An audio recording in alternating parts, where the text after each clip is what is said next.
Hello everyone, this is Manisha Marwaha और आज हम बात करने वाले हैं क्लास 12th के बारे में। आप क्लास 12th में आ चुके हो। दिमाग में जो सबसे पहला क्वेश्चन आता है कि क्लास 12th की तैयारी किस तरह से करें, है ना। स्टार्टिंग से किस तरह से पढ़ें ताकि हमारे बोर्ड्स में 95 प्लस आ सके। जिन बच्चों का टारगेट बड़ा है, नीट देना है, जेई देना है, ठीक है, पायलट बनना है, CDS, NDA, जो भी आपको एग्जाम्स आप टारगेट कर रहे हो, ठीक है, दिमाग में एक एम होती है कि भाई हम पढ़ क्यों रहे हैं। क्लास 12th में बच्चे बहुत ज़्यादा सतर्क हो जाते हैं, एक्टिव हो जाते हैं कि भाई क्लास 11th तो अच्छी नहीं गई थी। और ये मेजॉरिटी स्टूडेंट्स के साथ यही सीन होता है कि क्लास 11th बर्बाद गई, ठीक है, क्लास 11th तो अच्छी नहीं थी, पता ही नहीं चला क्लास 11th कब ख़त्म होगी। बहुत सारी गलतियां करी क्लास 11th में। तो सबसे पहले तो भाई अपना कॉन्फिडेंस डाउन नहीं करना इस बेसिस पे कि मेरी क्लास 11th अच्छी नहीं गई तो अब क्लास 12th भी अच्छी नहीं जानी, क्योंकि क्लास 11th में कुछ ढंग से करा नहीं है।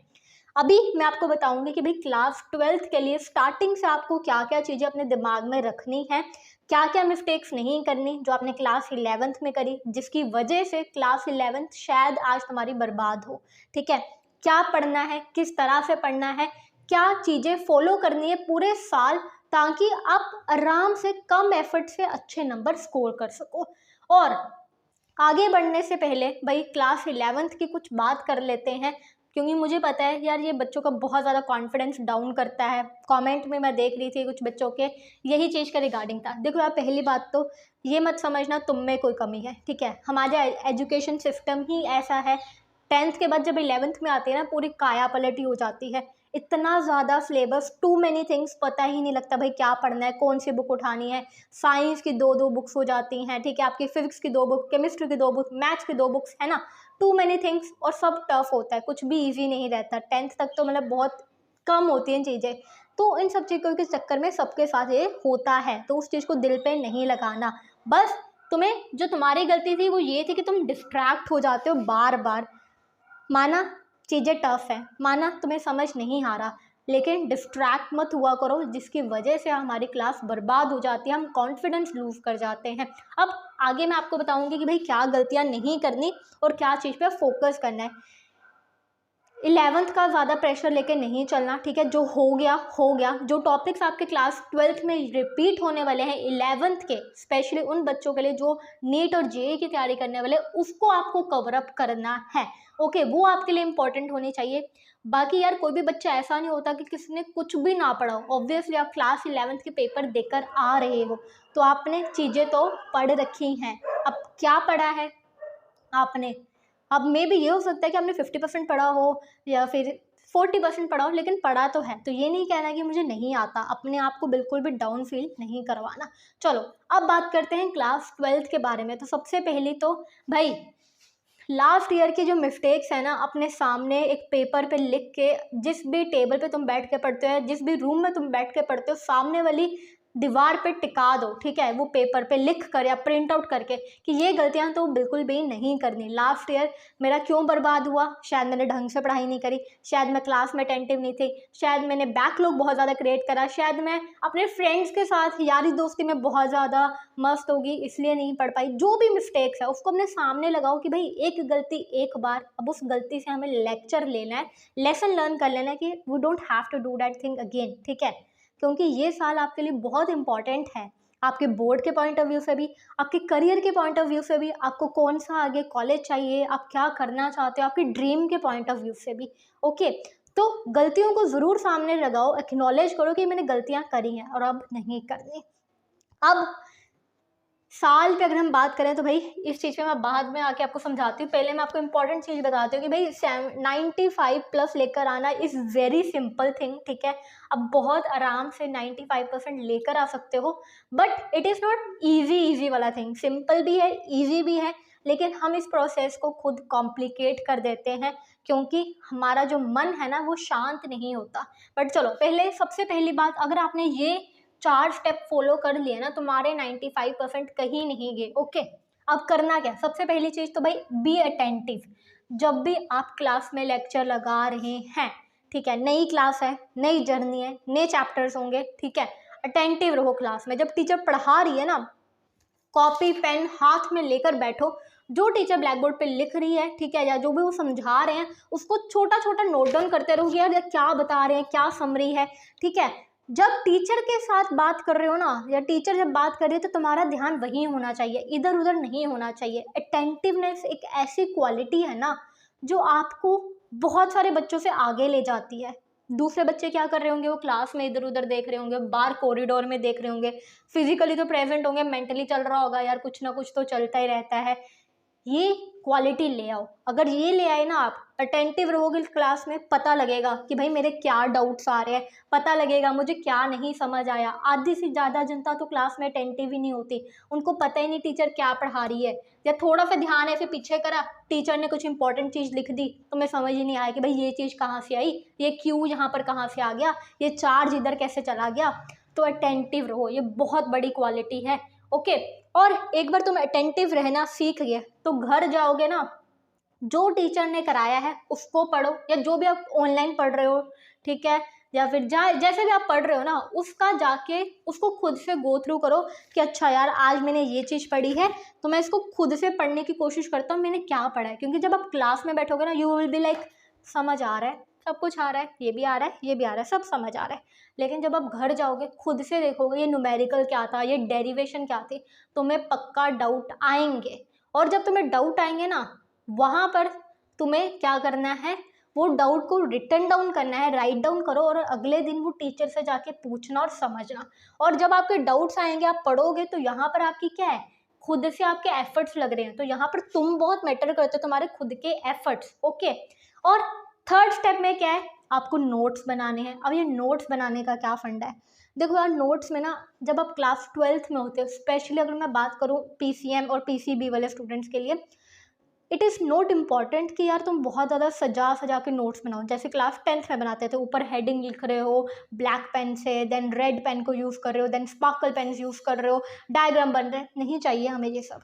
हमें चाहिए सब्जेक्ट का मेन समरी, कि जो मैंने सब्जेक्ट पढ़ा वो समझ आ रहा है। 3 चीज़ें यूज़ करो सिर्फ, एक ब्लू पेन यूज़ कर लो या ब्लैक पेन, जो भी तुम्हें यूज़ करना है, दूसरा एक पेंसिल, ठीक है, ब्लू, ब्लैक और पेंसिल, ये 3 चीज़ें तुम्हारे लिए सफिशेंट है। जो टीचर पढ़ा रही है उसको क्लास में एक अलग से नोटबुक पे लिखा करो, ठीक है। बहुत सारे बच्चों की नोटबुक ही नहीं प्रिपेयर होती ढंग से। क्लास 11th में अगर तुमने देखा होगा ना, एक बड़ा सा रजिस्टर लगा लेते हैं, उसको 4-5 पार्ट्स में डिवाइड कर लेते हैं, ये हमारी फिजिकल चल रही है, ये हमारी ऑर्गेनिक केमिस्ट्री का है, ये हमारा इसका है, ये उसका, वो नहीं चलेगा। एक प्रॉपर नोटबुक बनाओ, चाहे हैंड राइटिंग अच्छी मत करो, लेकिन सारी चीज़ें उसमें लिखो, नोट डाउन ज़रूर करो, इससे तुम्हारे खुद के नोट्स बनेंगे जो तुम खुद अपनी अंडरस्टैंडिंग से बनाओगे। और लास्ट है तुम्हारा प्रैक्टिस, प्रैक्टिस कह लो, रिवीजन कह लो, वीकली रिवीजन कह लो, ये करना बहुत ज़्यादा इंपॉर्टेंट है, ठीक है। जब आप रिवीजन करते हैं ना, तो आपको यार बार बार पता लगता है कि मैंने ये चीज़ पढ़ी है, ये मेरे दिमाग में रहती है। धीरे धीरे धीरे धीरे बार बार जब आप पढ़ते रहोगे ना वो चीज़ें, तो आप भूल नहीं पाओगे। दिस इज़ हाउ कि जो आपकी शॉर्ट टर्म मेमोरी से लॉन्ग टर्म मेमोरी में चीज़ें जाती हैं।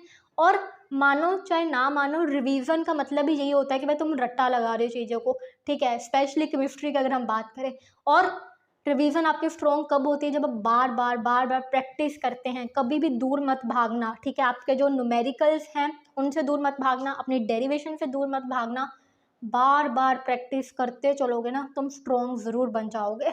अब ये तो था कि आपका 95+ वाला फंडा क्या है, मंत्र क्या है। अब ये मंत्रा तो हो गया, लेकिन again I am telling you, ये बहुत सिंपल चीज़ें हैं, बट इनको रेगुलरली डेली फॉलो करना इज़ टफ थिंग। इसको आपने पकड़ बनानी है कि भाई मुझे करना है, नो मैटर व्हाट, डेली करना है। एक दिन मिस हो गया कोई बात नहीं, नेक्स्ट डे करेंगे। हम क्या करते हैं, एक दिन मिस हो गया, चलो यार कोई बात नहीं, अभी तो साल शुरू हुआ है, देखेंगे, आराम से कर लेंगे, अभी तो बहुत टाइम पड़ा, अभी तो साल शुरू हुआ है, पढ़ लेंगे। देखो यार, ये गलती मत करना, ठीक है। बिलीव में, जो बच्चा साल के एंड में जाके ये कहता है ना कि मेरा ये साल बर्बाद हो गया, वो बच्चा ये गलती करता ही करता है। उसको लगता है स्टार्टिंग में यार साल पूरा पड़ा है, आराम से कर लेंगे। बट अगर तुम देखो ना, ये साल कुछ भी नहीं है, पिछला टाइम भी बीत गया और बहुत जल्दी बीतता है। तुम कहोगे यार अभी पिछले साल तो 11th में आए थे, ठीक है, उसके बाद साल है क्या महीनों में, ठीक है, और एक महीना कितनी जल्दी बीतता है, यू नेवर नो, ठीक है। देन उसके बाद मेन तो आपका भाई डेली पे काम है, आपको डेली, हर डे, जो आप हर सेकंड में डिसीजन ले रहे हो, दैट्स व्हाट मैटर। अभी मुझे पता है यार मेरा मन नहीं कर रहा पढ़ने का, मेरे सामने ये वीडियो दिख रही है, टाइम पास मार लेते हैं, डिस्ट्रैक्ट हो जाते हैं, बातचीत कर लेते हैं फ्रेंड से। वो हर एक सेकंड में आपको जो ना डिसीज़न लेना है, फाइट मारनी है। एक एक सेकंड में सही डिसीज़न लेते जाओगे तो तुम्हारा दिन अच्छा निकल जाएगा, दिन अच्छा निकल जाएगा, तुम्हारा मंथ अच्छा निकल जाएगा। गेटिंग माई पॉइंट कि मैं क्या कहना चाह रही हूँ। इट इज़ नॉट अबाउट कि भाई तुम्हें लग रहा होगा बहुत लंबी गेम है, ठीक है, बहुत टाइम पड़ा है, पर सच बताऊँ 12th में पता ही नहीं लगता कि ये गेम इतनी लंबी है, क्योंकि इतना ढेर सारी चीज़ें करने को है ना तुम्हारे पास टाइम नहीं मिलेगा। अगर तुम प्रॉपरली चीज़ों को करोगे ना, you will be like very happy and very satisfied कि मैं सब कुछ कर रहा हूँ, मैं इंजॉय भी कर रहा हूँ, मैं स्टडी भी कर रहा हूँ। बट अगर नहीं करोगे ढंग से तो कुछ नहीं हो पाएगा। लास्ट चीज़ मुझे आपको कहनी है, टेक योर रिस्पॉन्सिबिलिटी। दूसरों पे ब्लेम मत करो। 11th में स्कूल को ब्लेम कर देते हैं, टीचर्स ने अच्छा नहीं पढ़ाया, टीचर्स अच्छी नहीं थी, मेरे स्कूल वाले सिलेबस बहुत स्लो चलाते हैं, मैं क्या करूँ। दूसरों को ब्लेम करोगे तुम्हारा ही नुकसान है, किसी का कुछ नहीं जाता यार। स्कूल वालों की अपनी रिस्पॉन्सिबिलिटी होती है, उनको अच्छा रिजल्ट निकालना होता है। वो जैसे वैसे करके 3-4 बच्चों को टॉपर बना देंगे, कईयों का अच्छा होगा, कईयों का नहीं होगा। It is your responsibility, it is your life. Okay, अब लास्ट में हम बात कर लेते हैं कि भाई कुछ मिस्टेक्स जो आपको बिल्कुल भी नहीं दोहरानी, ठीक है। वैसे आप खुद अपने मिस्टेक्स का एक चार्ट बनाना जो आप सामने दीवार पर लगाने वाले हो, लेकिन कुछ मिस्टेक्स मैं भी आपको बता देती हूँ जो रेगुलरली बच्चे करते हैं और ये बार बार पॉइंट आउट भी करते हैं, तो आई नो डैट ये मिस्टेक्स होती हैं। ओके चलो let's talk about the mistakes वाला पार्ट। सबसे पहली चीज़ तो भाई नोटबुक्स अलग अलग नहीं बनाते, बहुत ज़्यादा बड़ी दिक्कत है। स्टार्टिंग में एक ही नोटबुक रखते हैं, देन उसी में सब कुछ, और कचरा बन जाता है, खिचड़ी बन जाती है, समझ ही नहीं आता। फिर दिखता है यार 2 पेज में तो ऑर्गेनिक करी है, अगले 2 पेज में जाके मैथ्स शुरू कर रखा है, फिर डिफ्रेंशिएशन कर रखी है, फिर अगले 2 पेज में जाके कुछ और करा हुआ है।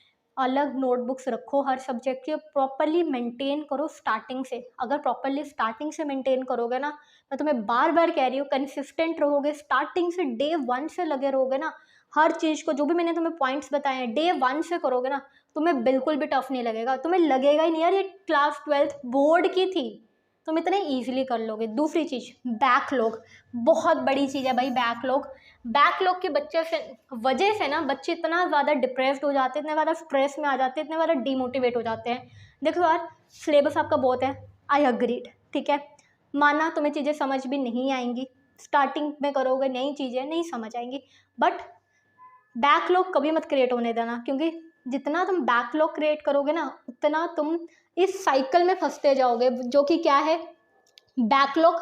बैकलॉग होगा, प्रोकास्टिनेट करोगे, आलस करोगे, टालते रहोगे, अब बाद में कर लूँगा, कल कर लेंगे, परसों कर लेंगे, परसों भी आ जाएगा, फिर अगले दिन टालते रहोगे, फिर गिल्ट होगा या मैं कर नहीं पा रहा, इतना सब कुछ पड़ा है, मेरी एम बहुत बड़ी है, मुझे तो वो बनना था, मैं तो नीट का पेपर देना, कैसे होगा, उतना ज़्यादा सेल्फ डाउट आएगा।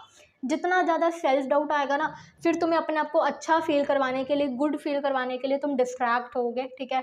तुम टीवी देखोगे, तुम मूवीज़ देखोगे, तुम वेब सीरीज़ देखोगे, या फिर तुम गर्लफ्रेंड बॉयफ्रेंड फ्रेंड्स यारी दोस्ती इन सब चीज़ों में पड़ जाओगे, जो कि तुम्हारे लिए बहुत ज़्यादा एक ट्रैप बन जाता है, एक जाल बन जाता है जिसमें तुम फंसते जाओगे। और धीरे धीरे धीरे जब तुम्हें रियलाइज़ होगा कि जो ये जाल है ना ये दलदल बन गया और तुम अंदर जाते जा रहे हो, तुम बाहर नहीं निकल पा रहे। अब ये चीज़ मैं तुम्हें इतने ध्यान से क्यों बता रही हूँ, लास्ट ईयर भी तुमसे पीछे भी जितने भी बच्चे निकलते हैं, हर बार कुछ बच्चों का ये क्वेश्चंस रहते ही हैं कि हमारे साथ ये चीज़ हो रही है। तो मैं तुम्हें स्टार्टिंग में बता रही हूँ कि ये चीज़ आप अपने साथ मत होने देना। जहाँ पे तुम्हें लगे कि यार ये चीज़ हो रही है, अवेयर रहो, ठीक है, कि मेरे साथ ये चीज़ हो रही है, तुम्हें रियलाइज़ होगा यार मैं इस साइकिल में फंस रहा हूँ, ठीक है, 1 बार हुआ, 2 बार हुआ, अवेयर हो जाओ, नहीं यार, और भागना मत उस समय ना, फेस करना जो भी चीज़ है ना। क्या तुम्हें लगता है यार मेरा मैकेनिक्स का ये सब पढ़ा है, मेरा काइनेटिक्स का ये सब पढ़ा है, उठाओ काइनेमेटिक्स, ओके मैं काइनेटिक्स बोल रही हूँ, ओके ओके, तो मेरा ये पढ़ा है उसको उठाओ, बुक लेकर बैठ जाओ, ठीक है, 3 घंटे लगेंगे 3 घंटे लगाओ, 4 घंटे लगेंगे 4 घंटे लगाओ, लेकिन लगाओ, भागना मत। जितनी बार तुम भागोगे ना उतनी बार तुम इस साइकिल में फंसोगे। फेस करना, पढ़ना और बैठ जाना, ओके। और दूसरा तो मैंने आपको बता दिया यार, ये वाला चीज़ भी जो रहता है ना ये बहुत बड़ी मिस्टेक हो जाती है। स्टार्टिंग में तो हमें लगता है यार फ्रेंड्स हैं, बर्थडे विश करेंगे, स्टेटस डालेंगे, मेमोरीज बनाएंगे, जो सब एक जगह पे सही भी है, लेकिन अगेन ये सब चीज़ आपको डिस्ट्रैक्ट करती हैं, ठीक है। धीरे धीरे आप इमोशनली अटैच हो जाते हो, देन यू आर लाइक कि अब तो लाइफ में कुछ और है ही नहीं, लेकिन तुम ये भूल जाते हो कि ये पार्ट ऑफ द लाइफ है, this is not a life. जब ये तुम 12th कर जाओगे ना, उसके बाद तुम्हें रियलाइज़ होगा कि यार जो मेरा बहुत ज़्यादा बेस्ट फ्रेंड था वो भी मेरा बेस्ट फ्रेंड नहीं है, क्योंकि 4-5 साल बाद तुम अपने अपने करियर में, अपने अपनी जॉब में कोई तुम्हें फ़ोन तक नहीं करेगा, और ये रियलिटी है। ठीक है, मैं इस स्टेज पे हूँ, ठीक है, मैं तुमसे 4-5 साल बड़ी हूँ, तो आई नो डैट ये चीज़ें होती हैं। तो इतना यहाँ पे दिल मत लगाना, ठीक है। जब भी तुम्हें लगे यार ये चीज़ें हो रही हैं, बहुत ज़्यादा हावी हो रही हैं, बी कंट्रोल्ड, लेट्स फोकस। मेरा करियर मेरे साथ रहने वाला है, मेरी स्टडीज़ मेरे साथ रहने वाली हैं, ये लोग नहीं रहेंगे। लास्ट में जो है आपका भाई PYQs और रेफरेंस। बहुत सारे बच्चे PYQ नहीं करते, स्टार्टिंग से PYQs पे नज़र रखना बहुत इंपॉर्टेंट रहता है। ठीक है, अगर तुम्हारे कोई सीनियर्स हैं उनसे बुक्स ले लो, इस साल वाले जो सैम्पल पेपर्स हैं उनसे पकड़ लेना, वो तुम्हें फ्री में दे देंगे। ठीक है, सैम्पल पेपर ना ही कहीं बिकते हैं तो वो तुम्हें वैसे ही दे देंगे। ठीक है, उनसे सैम्पल पेपर पकड़ लेना। PYQs ज़रूर देखते रहना स्टार्टिंग से, ताकि तुम्हें पता रहे यार कौन से चैप्टर में क्या चीज़ इंपॉर्टेंट है, क्या प्रीवियस ईयर पेपर में कौन से क्वेश्चंस बार बार पूछे गए हैं। और लास्ट गलती जो बहुत सारे बच्चे करते हैं, रेफरेंस पे इतना ज़्यादा ध्यान देते हैं, रेफरेंस रेफरेंस रेफरेंस। यार रेफरेंस मैटर नहीं करती इतनी ज़्यादा बोर्ड के पॉइंट ऑफ व्यू से। अगर आप बोर्ड्स के लिए प्रिपेयर कर रहे हैं, केमिस्ट्री की आपके डायरेक्ट क्वेश्चन, डायरेक्ट मैकेनिज्म आते हैं आपकी NCERT बुक से, NCERT को पढ़ो। फिजिक्स के लिए आपको लेनी होगी तो बाद में ले लेना, स्टार्टिंग में आपकी NCERT ही बेस है। मैथ्स के लिए भी आपका NCERT ही बेस है, सिमिलरली फॉर बायो। ठीक है, ये सब डायरेक्ट NCERT से आते हैं, सो फोकस्ड ऑन NCERT। बाद में आपको SL अरोड़ा या जो भी रेफरेंस के ऊपर जाना पड़ेगा वो बाद की बात है, स्टार्टिंग में रेफरेंस को मत करो। ठीक है, इग्नोर करते हैं बच्चे NCERT, जबकि NCERT बहुत ज़्यादा इंपॉर्टेंट है। अगर आप किसी और बोर्ड से हो तो जो भी आपका बोर्ड है वो सबसे ज़्यादा इंपॉर्टेंट बुक्स होती हैं। बोर्ड में डायरेक्टली क्वेश्चन आते हैं बुक से, तो कभी भी NCERT को ज़्यादा वैल्यू मत करना। So that's it for today's video, and I hope कि जो भी मैंने चीज़ें आपको बताई हैं आपने एक पॉइंट में नोट कर लिया होगा इसको एक पेपर में। ठीक है, एक पेपर रखा करो, जो भी बातें आपको बताई उसको लिख लिया करो। ये बहुत इंपॉर्टेंट बातें हैं, और अगर आप इनको पूरे साल भर याद रखोगे, इनको फोकस करोगे ना, तो आई कैन गारंटी यू कि भाई तुम्हारे बहुत आराम से बहुत अच्छे नंबर आ जाएंगे, और तुम्हें रियलाइज़ भी नहीं होगा कि भाई मैंने इतने अच्छी मेहनत करी है, मैंने मेहनत करके अच्छे नंबर लेकर आए हैं। बट अगर तुम मेहनत करोगे और इन सब चीज़ों को याद रखोगे तो चलो, इसके बाद अगर आपको कोई और वीडियो चाहिए होगी तो आप मुझे कमेंट करके बता देना, and see you in the next video. Till then bye bye, take care.